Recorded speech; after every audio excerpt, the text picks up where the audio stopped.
venez à l'instant de nous rejoindre, vous êtes dans la deuxième partie du Grand Direct de l'information. La première partie de 6h15 à 8h, c'est déjà fini. Vous avez perdu sans doute quelques rubriques, mais attention, il y en a encore qui restent à venir. La troisième partie avec Jacques Deguet tout à l'heure à partir de 9h vous sera servi. Dans cette deuxième partie, la transition notamment, on parle question du jour. La question que vous êtes nombreux à commenter déjà. Nous allons décrypter cette question et revenir sur vos commentaires laissés sur la page Facebook, mais également sur le numéro WhatsApp. Le live sur Facebook est actuellement assuré par Ibrahim Bakonoré. La mise en onde technique par Lydie Meou, qui a remplacé entre-temps Christian Avon-Septien. Lui nous a accompagné de 6h15 à 8h.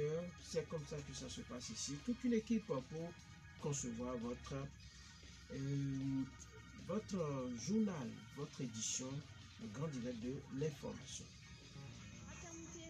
Le Grand Direct. Bonjour Ulrich Abalo. Bonjour Franck, bonjour à tous. Bonjour Daryl Menegan-Fagla. Bonjour Franck. Allez, des cas d'évasion de détenus des maisons d'arrêt sont devenus récurrents ces derniers temps au Bénin. Dans l'espace de quelques mois seulement, des prisonniers de différentes maisons pénitentiaires ont réussi à s'échapper malgré le dispositif sécuritaire mis en place au niveau de ces lieux de détention et des réformes engagées par l'administration judiciaire. Quelle lecture faites-vous de cette situation, surtout en cette période d'approche des fêtes de fin d'année, une période propice à l'insécurité de tout genre? Louis Chabalo. C'est une question qui mérite d'être posée parce que justement, ces derniers mois, on a reçu l'information relative à l'évasion de prisonniers. Dans un premier temps, ça s'est passé à Cotonou, à la prison civile de Cotonou. Moi, je me demande comment ils ont pu faire. Pour quelqu'un qui connaît l'emplacement de cette maison carcérale-là, on peut se poser des questions sur comment ces prisonniers-là ont pu quand même s'échapper sans être inquiétés. Un peu après, on attend également que ça s'est passé à Misrete, qui est quand même une prison au Bénin, une maison d'arrêt qui respecte les normes internationales selon les informations que nous avons. Et donc, quand ça se passe comme ça, on doit se poser la question de savoir si le dispositif sécuritaire installé au niveau de ces maisons carcérales pour empêcher ou alors pour forcer les détenus à purger leur peine n'est pas défaillant quelque part. Et c'est même ça la question. C'est vrai que quand ça s'est passé la dernière fois ou les dernières fois, le gouvernement a pris la résolution de faire partie le régisseur qui était responsable du centre. C'est une décision que moi j'approuve parce que on ne peut pas comprendre que des éléments sous votre ordre soient là, installés pour suivre les détenus. Quand on parle d'évasion, ça fait bizarre. Moi, je voyais ça beaucoup plus dans les films Prison Break et autres, mais là, ça se passe au Bénin. C'est vrai que la dernière fois, il y a une image qui a fait le tour des réseaux sociaux pour parler quand même d'une évasion en Israël. Et ça se passe également chez nos pays. Je me dis, on n'est pas en sécurité. Et c'est une situation, comme je l'ai dit tout à l'heure, il y a parlé de Cotonou, de Misrete. On ne connaît pas pour les autres prisons civiles, s'il y en a dans d'autres localités et tout. Mais je sais qu'à Parakou également, on a enregistré ça une fois. Ça fait un moment maintenant, mais les parents parlaient d'un prisonnier qui est parti et qu'on n'a jamais retrouvé. Quand ça se passe comme ça veut dire qu'aucune maison carcérale au Bénin n'est en mesure de ne pas laisser échapper des détenus. On se pose des questions. Et la question du jour précise beaucoup plus que nous sommes à quelques jours, disons quelques semaines ou quelques mois des fêtes de fin d'année. Et vous savez, c'est une période où généralement les divorcés sociaux veulent aussi préparer la fête. Ils s'invitent dans votre programme pour dérober votre bien, peut-être passer à la maison, cambrioler, vous croiser en chemin, vous faire du mal. Et c'est une période alors où la population n'a pas besoin d'être dérangée, n'a pas besoin de cohabiter avec ces divorcés sociaux. Si vous avez la chance de mettre la main sur eux, on ne devrait pas leur donner la chance de s'échapper. Moi, je dis que ce n'est pas bien. Il faut repenser, s'il le faut, le dispositif sécuritaire qui devrait normalement empêcher ces personnes-là de se volatiliser comme ça. Dans la nature. Alors, Daryl Ménégan Fagla, entendre qu'un prisonnier s'est évadé d'une prison, lui l'a dit, c'est dans les films plutôt qu'il suivait cela. Maintenant, ça se passe, on vit cela. Ça devient, ce qui est plus inquiétant, c'est que ça devient récurrent. Ce n'est pas un cas 2 ans, 3 ans après le deuxième cas, mais là maintenant, dans pratiquement 2 ou 3 mois, on parle d'une évasion de la prison. Ensuite, on en parle encore et ça commence pas à faire trop. Oui, vous savez, les prisonniers dictent leur loi aujourd'hui au niveau des maisons carcérales ou des lieux de détention.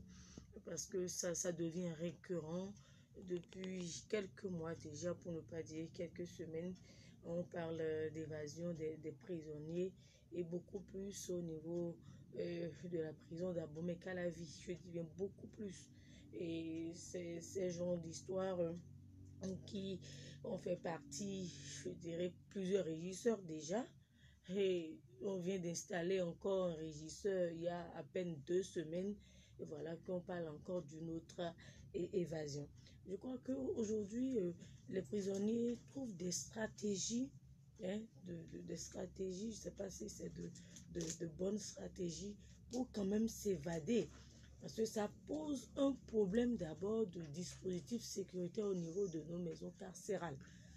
Parce que je suppose que lorsque, en tout cas dans les lieux carcérales, il y a quand même un dispositif sécuritaire. En tout cas, c'est le minimum. Vous voyez, normalement, peut-être les murs des maisons carcérales, vous allez voir que c'est à une hauteur... Une hauteur incalculable. Voilà. Donc, on se demande comment ces divorcés sociaux arrivent quand même à s'évader. Parce que le dernier cas en date... Qui vous a dit que ce n'est pas les murs? Peut-être que c'est pas le dernier cas en date, justement, ils ont scié les grilles de leurs cellules. Et ils ont pris par un tonneau. Certainement qu'ils ont déjà disposé le tonneau à la veille. Ils savent très bien le trajectoire qu'ils vont prendre pour pouvoir s'évader. Donc, après avoir scié les grilles, ils ont pris par le tonneau pour atteindre le mur pour pouvoir s'évader. Donc, c'est un peu... Ça pose un problème. C'est vrai que dans la journée, on laisse des acteurs de Western. En fait, je comprends que lorsque des prisonniers résident longtemps dans une prison, ils étudient tous les plans. Tous les plans. Parce qu'on m'a dit qu'une fois là-bas, ce sont des gens qui réfléchissent à 1000 à l'heure. C'est bien possible. Donc, ils étudient minutieusement les plans qui sont conçus au niveau de ces prisons-là. Mais là, ça veut dire que c'est inquiétant. C'est vraiment inquiétant. Je dirais, le film que Daryl a retracé tout à l'heure, ça ne se passe pas forcément comme ça au niveau de toutes les maisons carcérales. Genre, chaque détenu qui veut s'évader a forcément lui son plan. Et pour l'histoire que moi je connais, c'est qu'il y a des maçons qui sont arrivés travailler dans la maison pour leur créer en tout cas de bonnes conditions de détention, construire d'autres cellules. Et le soir, quand les maçons voulaient se retirer, il s'est mis un peu de ciment sur le corps, en tout cas pour se confondre à ces maçons, à ces ouvriers-là. Il est parti. Et là, on parle de dispositifs sécuritaires. C'est réfléchi, mais est-ce que entre-temps, les agents de sécurité au niveau du portail ne devraient pas voir tous ceux qui sortent et tous ceux qui entrent dans une maison carcérale? C'est vrai, mais ça s'impose, à mon avis, ça s'impose. Quand ça se passe comme ça, celui-là qui sort de prison comme ça, il se dit, voilà, je suis pratiquement intouchable, même quand il va me reprendre demain, je vais pouvoir trouver une stratégie pour repartir. Et donc, il soit en même temps, il va faire des bêtises. J'ai eu un cas comme ça au quartier Péoguerre, ici à Parakou, où il est allé voler l'ordinateur de quelqu'un, téléphone portable, en tout cas le sac que le monsieur amène au boulot généralement. Et on a tout fait pour le retracher. C'était au niveau en tout cas dans un quartier de Parakou pour ne pas être qu'on l'a retrouvé. Et il dit qu'il a quitté la prison vers midi. Et il quitte la prison et pour rallier la maison maintenant, pour aller chez ses parents, il a trouvé le portail du monsieur ouvert, l'homme qui était sous sa douche. C'est pour ça que c'est pas bien de vivre seul dans une maison aussi. Et il rentre comme ça, allègrement, il prend le sac, il s'en va. Celui qui vient juste de quitter, c'est pour dire quand ils vont là-bas, ce n'est pas forcément pour aller changer de mentalité ou alors de psychologie ou pour voir les choses autrement. Si la vie te duque, quand tu as la chance de rencontrer des gens là-bas qui te donnent de bons conseils, c'est possible. Mais ce n'est pas évident parce que moi, je me dis, une prison, c'est quand même beaucoup de personnes qui ont posé de mauvais actes. Et quand vous vous retrouvez, je ne sais pas si vous allez vous donner de bons conseils. Dans les pays développés, pas de bons conseils forcément. On peut se donner des conseils. Non, c'est une autre famille qui se crée là. C'est une autre famille. On se passe des stratégies. Des stratégies. Oui. Moi, on change les expériences. Merci. Voilà qui est bien. Vous savez, dans les pays développés, généralement, le prisonnier ou les prisonniers ont c'est pas échanger avec un psychologue, quelqu'un qui va s'occuper de l'évolution de leur situation. Parce que si tu sors de prison, il faut qu'on pense également à ta réinsertion sociale. Au Bénin, ça ne se fait pas comme ça. Celui qui sort de prison, bon, il va raser la tête et c'est fini. C'est fini. Et ça ne doit pas être comme ça. Quand je sors, on doit suivre ce qui va, en tout cas, ce que je pose comme acte dans la société plus tard. Et dans les prisons également, il faut qu'on renforce le dispositif sécuritaire parce que un prisonnier qui s'échappe, c'est un gros danger pour la population et même pour les forces de l'ordre.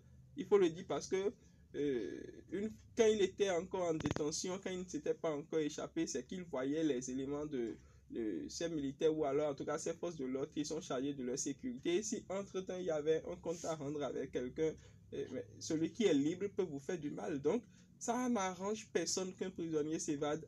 Il faut que les chefs d'État, majors, là, ceux qui s'occupent beaucoup plus de l'armée, puissent prendre quand même les dispositions qu'il faut pour qu'on n'entende plus dans notre pays. Voilà, il y a encore évasion, ça nous fait peur, nos populations. Oui, je sais qu'il y a eu beaucoup de réformes au niveau des prisons ces dernières années. Je ne sais pas si on en a enregistré déjà à Misrété. Les cas d'évasion, non. Il n'y en a pas encore. Donc, Abomey-Calavi. Parce que au Kaba, c'est la haute sécurité. C'est la haute sécurité. Il faut penser également à d'autres infrastructures peut-être plus renforcées pour les maisons carcérales. Ça va beaucoup soulager parce qu'ils trouvent des stratégies aujourd'hui pour pouvoir s'évader. Alors, qu'est-ce qui se passe concrètement au niveau de la prison d'Abomey-Calavi? Quand on dit renforcer, est-ce que regardez la taille de la clôture de notre prison civile à Paris? Est-ce qu'on doit encore augmenter ça? Ah oui. Pourquoi c'est, je dirais, non, je pense que c'est les Miradors, par exemple? Parce que il y a un problème qui se pose au niveau de l'administration également, des prisons. Parce qu'il y a le régisseur, il y a ses collaborateurs. Alors, ils servent à quoi? Gardiens, oui. Et les gardiens également.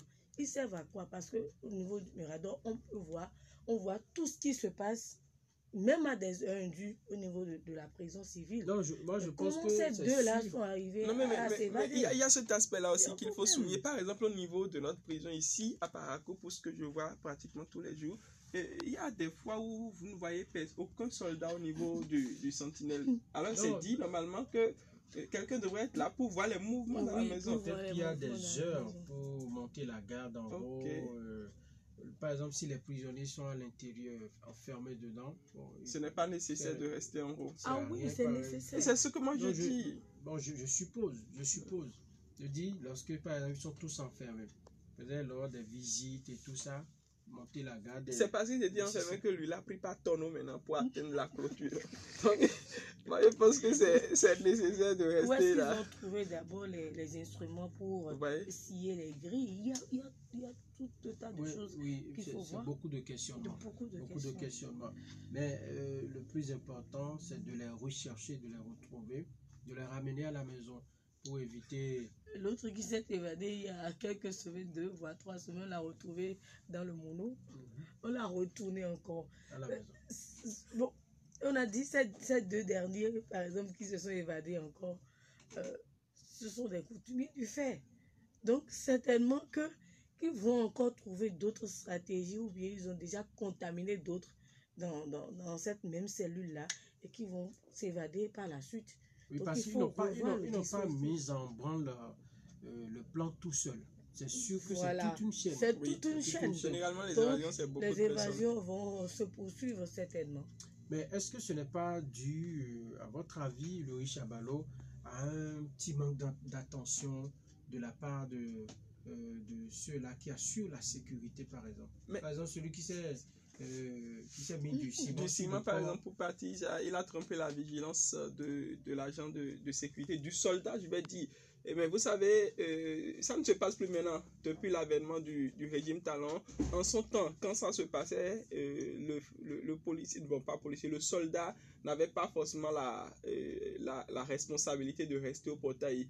On donnait cette responsabilité à un détenu, un prisonnier qui a déjà fait un certain nombre d'années là. Comportement exemplaire, voilà.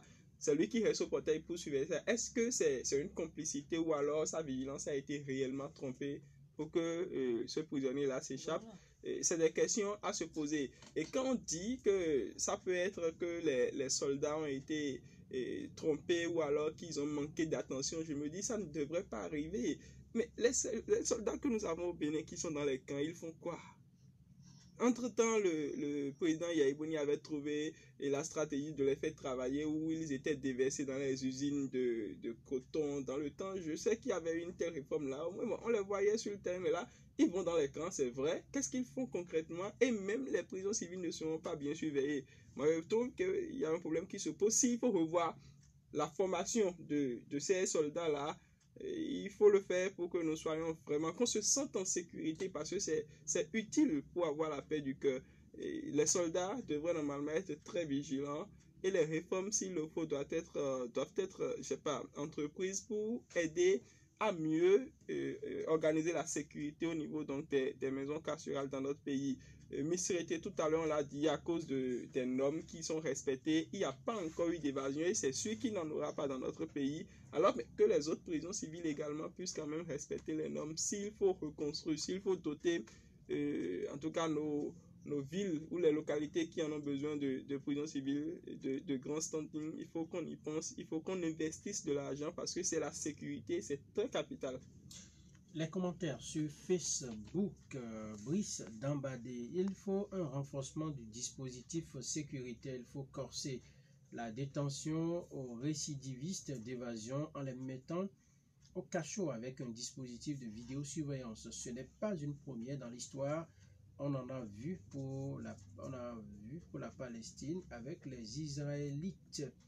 C'est une faille dont les causes doivent être élucidées à partir des cellules des évadés, leurs relations avec les autres détenus pénitentiaires responsables de la maison d'arrêt et même l'immeuble qui les abrite, les défaillances possibles et voir les stratégies qu'utilisent ces éternels évadés pour boucher les échappatoires. Sabin Ayipa. C'est une situation extrêmement grave si on se réfère au milieu où cela se produit. Il urge que les responsabilités soient situées afin de mettre un terme à cet état de choses qui ne garantit pas une quiétude à la population. Je vous remercie. Alexis, attends. Il faudrait renforcer le système sécuritaire. Rosius Aigo, bonjour la radio. Comment se fait-il dans un centre pénitentiaire des détenus s'échappent? C'est une interrogation. Cela est dû sûrement aux négligences ou les responsabilités des autorités chargées de ces centres de détention. Ils doivent prendre leurs responsabilités en main pour que ce genre de choses ne se répète plus à l'avenir. Merci à tous et à bientôt. Ferry à Dissoton. Bonjour le plateau de la 96.5. C'est vraiment déplorable. Moi, je crois surtout que la faille se trouve au niveau des agents de sécurité.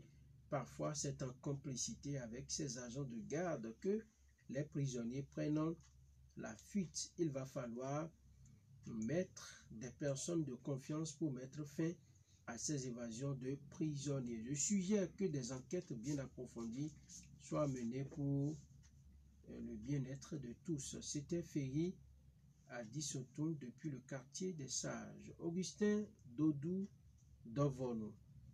Des détenus qui s'évadent, ce n'est pas du tout acceptable et ça devient fréquent. Il va falloir rechercher la faille dans le dispositif sécuritaire pour pouvoir renforcer ce dernier. C'est Donvonu Augustin depuis Pérou-Guerra. Arnaud Leblanc doit alors assumer sa propre sécurité et celle des autres. L'argent a pris le dessus sur toute chose aujourd'hui. Les gens osent faire de n'importe quoi aujourd'hui pour être riches. César Micheside, bonjour chers journalistes. Moi je pense que si la sécurité de là sont bien assurées, si la sécurité est bien assurée, cela ne peut se réaliser et les infrastructures qui gardent ces personnes ne sont plus en bon état. N'oubliez pas aussi que nous sommes en Afrique. Philippe Benameto Bokodaho. Bonjour les camarades de la Radio Fraternité. Cela ne peut pas être du jour au lendemain, c'est un coup préparé si longtemps, donc l'administration judiciaire doit prendre sa responsabilité. Je vous remercie. Salut la Radio Crespin à Cotagne. Et c'est le dernier message sur Facebook. C'est le film de Prison Break qui fait ça. Il me rejoint là. On peut le dire. Ce que je dis, ça peut paraître banal lorsque l'information passe comme ça sur les réseaux sociaux.